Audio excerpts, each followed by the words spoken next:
নমস্কার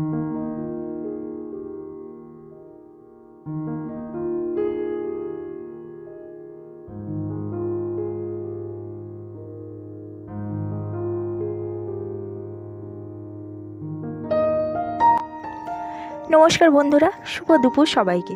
সায়নী সুপ্রিয়া ব্লগস চ্যানেলে একটি নতুন ব্লগে তোমাদের সবাইকে অনেক অনেক স্বাগতম, অনেক অনেক ভালোবাসা। আজকে সবাইকে জানাই মেরি ক্রিসমাস।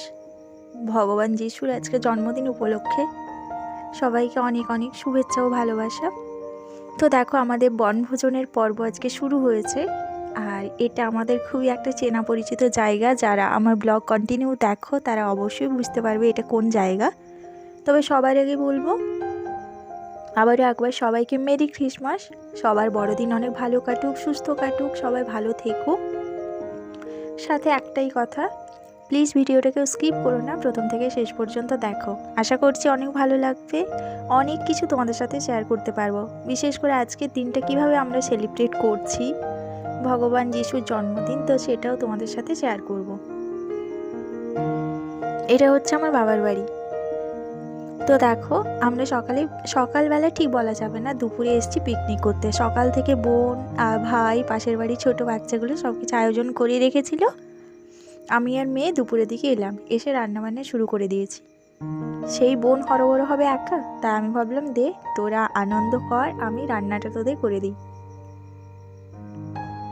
সবাই ভীষণ মজা করছে। আমাদের পাড়াতেও হতো, কিন্তু বাচ্চাগুলো এখন যেহেতু একটু বড় হয়ে গেছে, ওরা বড়দের সাথে পিকনিক করছে। আর আমারটা একটু ছোট, তাই ওকে ওরা সাথে নেয়নি বললে ভুল হবে। আমি বললাম যে চল তাহলে দিদুন বাড়িতেই যাই, এখানে তোর অনেক সঙ্গী সাথী রয়েছে। আর ও বেশ এই জায়গাটাকে কমফোর্টেবল, মানে মামার বাড়িটা ভীষণ কমফোর্টেবল একটা জায়গা নিজের বাড়ির থেকেও। নিজের বাড়িতে বরং ও অনেকটা আঁটোসাঁটো হয়ে থাকে। তো চলো, আজকে আর সেরম কোনো দুঃখের কথা বা মন খারাপের কথা বলতে চাই না। আজকে একটা ভালো দিন, সবাই অনেক আনন্দ মজা করছে। ওদের সাথে না আমারও ভীষণ ভালো লাগলো।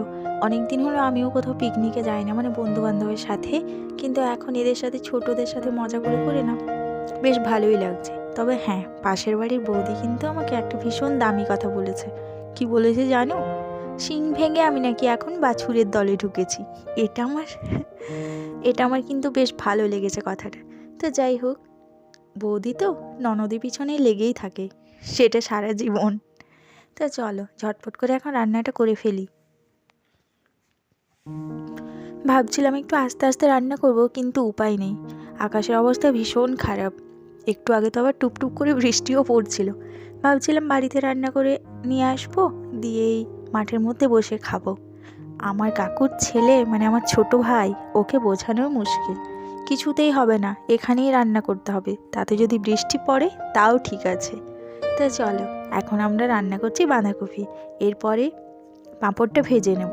আর হ্যাঁ, এখানটাতে না ভালো করে পরিষ্কার করা নেই বলে বেশ বালি উঠছে। তো এই জন্য আমি চিকেনটা কিন্তু বাড়ি থেকে রান্না করে নিয়ে আসবো। ও মানুক আর নাই মানুক। তো চলো ঝটপট করে রান্নাটা করে ফেলি। ভাবছিলাম আজকে বিকেলে এখানেই থেকে যাব, দেখি কতদূর কি সম্ভব হয়। এদিকে মেয়েকে দেখো, ও তো ওর সঙ্গী সাথী পেয়ে মাকে প্রায় ভুলেই গেছে, ভীষণ মজা করছে। আর এমন একটা ঠান্ডা ওয়েদার, না ঠান্ডা না কিছু।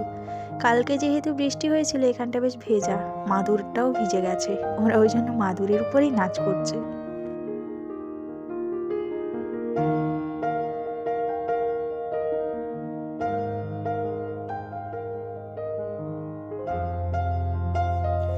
যেমনি বলা তেমনি কাজ, আবার শুরু হয়ে গেছে বৃষ্টি।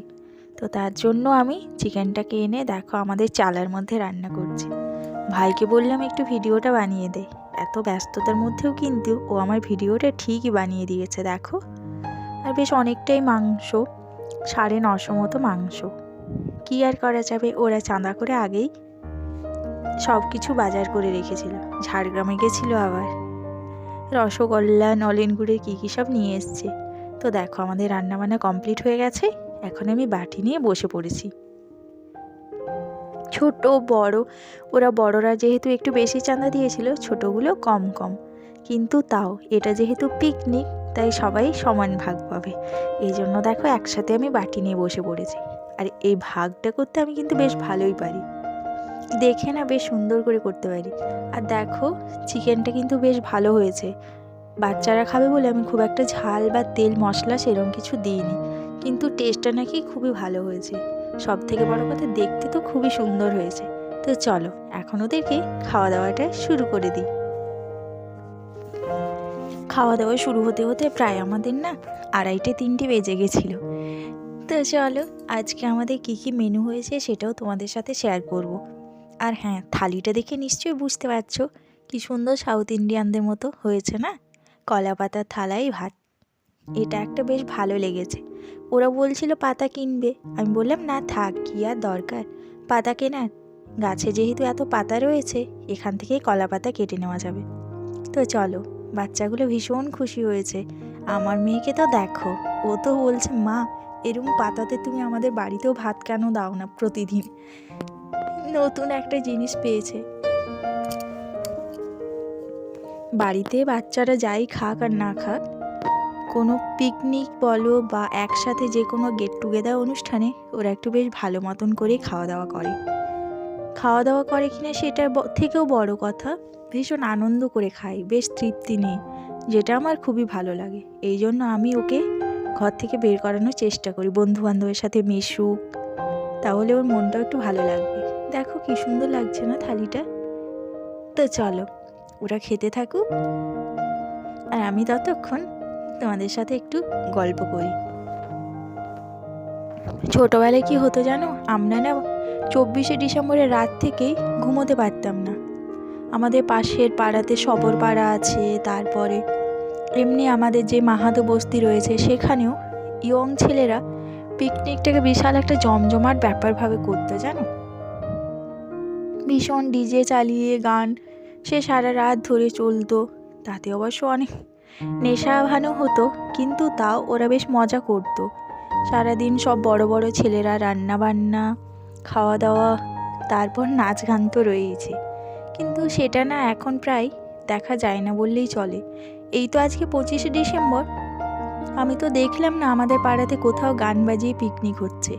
যারা একটু সেরকম তারা বাইরে চলে যায়, আর যারা বাড়িতে থাকে কেউ আর সেরকম পিকনিক করে না। বেশিরভাগ লোক তো এখন খ্রিস্টান কালচারেই মেতে যায়, সবাই এখন চার্চে যায়, এই সব নিজেদের মতো করে আনন্দটা আর কেউ করে না। তো চলো আজকে আমাদের কী কী মেনু ছিল সেটা একবার তোমাদের সাথে শেয়ার করি। প্রথমে ছিল ভাত, আজ আমাদের কিন্তু ডাল হয়নি, ভাত, মাংস, বাঁধাকপি, পাঁপড়, দই, নলেন গুড়ের রসগোল্লা, আর কিছু ছিল না। তো চলো এখন ওরা একটু মজা করুক গে। খাওয়া দাওয়ার পর আমরা ভাবছিলাম এখানে বেশ অনেকটা টাইম পাওয়া যাবে, কিন্তু না, দেখলাম দেখো অন্ধকার হয়ে এসছে। যদিও অন্ধকার না হতো, মেঘের যা অবস্থা, বাচ্চাগুলোকে ঠান্ডার মধ্যে আর না রেখে আমি একটু চলে গেলাম। আমার মামা বাড়িতে ভীষণ সবজি চাষ হয়েছে, সেটাই একটু তোমাদের সাথে শেয়ার করব। এগুলো দেখো যতদূর দেখা যাচ্ছে পুরোটাই শশা। এই শশাটা উঠলে না ভীষণ দাম হবে। সরস্বতী পুজোর আগে যদি শশাটা তুলতে পারে অনেক দাম, এখন তো শশার ভীষণ দাম। এটা লাগিয়েছে আমার বড় মামা আর মেজো মামা দুজনে মিলে। তো দেখো, আর ওদিকে রয়েছে টমেটো, বেগুন, বেশ অনেক কিছু সবজির চাষ হয়েছে। বিকেলবেলাটা এলে মনটা পুরো ভরে ওঠে। আর আমার কেন জানি না, বাজারে কেনা সবজির থেকে না নিজের হাতে তৈরি করা গাছে যদি আমার একটা ছোট্ট টমেটোও ফলে তাতেও আমি ভীষণ খুশি হই। সেই যে ছোটোর থেকে গাছটাকে বড় করে তারপর ফলে, সেটা আমার ভীষণ ভালো লাগে। এদিকটা দেখো পুরোটা বেগুন। আর আমাদের চাষ করার মতো না সেরকম কোনো মামাদের মতো জায়গা নেই। মামাদের একটা পুরো প্লট রয়েছে ভীষণ বড়, সেটাতে অনেকটা জায়গা, এই জন্য এরা সবজি চাষটা বেশ ভালোই করে। তো এই মেঘলা ওয়েদারের মধ্যেও আমার আজকের বড়দিনটা কিন্তু বেশ ভালোই কেটেছে। তোমাদের কেমন কেটেছে তোমরা সবাই কমেন্ট বক্সে অবশ্যই জানিও। আবারও শেষ করার আগে সবাইকে, আর দেখো এটা পুরো ধনিয়া, আবারও শেষ করার আগে তোমাদের সবাইকে মেরি ক্রিসমাস। সবাই ভালো থেকো, সুস্থ থেকো, সাবধানে থেকো। আমার ভিডিও অবশ্যই দেখতে থেকো, কিন্তু সবাই কমেন্ট বক্সে অবশ্যই জানিও। আজকের দিনটা সবার কেমন কাটলো? আমার কিন্তু বেশ ভালোই কাটলো। তো চলো আজকের মতো টাটা সবাইকে, আবার দেখা হবে পরের ভিডিওতে।